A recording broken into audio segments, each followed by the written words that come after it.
Hello বন্ধুরা, তো আজ আমি নিয়ে চলে এসেছি তোমাদের জন্য একটা দারুণ জিনিস।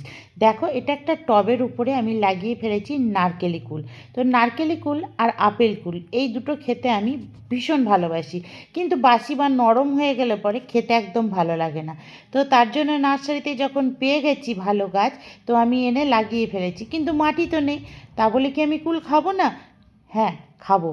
টবে লাগিয়েছি। দেখুন গাছের স্বাস্থ্য, আর গাছটা হয়েছে কত বড়। তো এখানে দেখুন পাতার থেকে আমার কুলের সংখ্যা অনেক বেশি। এই কুলগুলো ছোট ছোট আছে এখন, কিন্তু এই কুলগুলো পরবর্তীকালে আরও বড় হবে এবং হবে মিষ্টি। আর যখন ইচ্ছা তখন আমি পেরে খেতে পারি। এটা হলো নারকেলি কুল। এইটা দেখুন, এটা হলো আপেল কুল।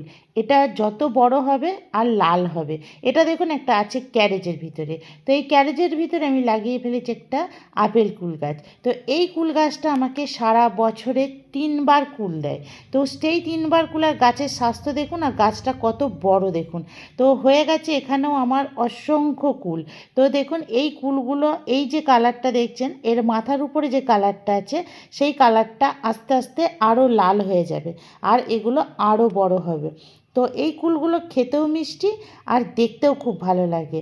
তাহলে পরে আপনাদের যে ফলটা খেতে ভালোবাসেন সেই ফলটা আজই লাগিয়ে ফেলুন টবে, আর দেখুন খুশি হয়ে যাবেন। বাই।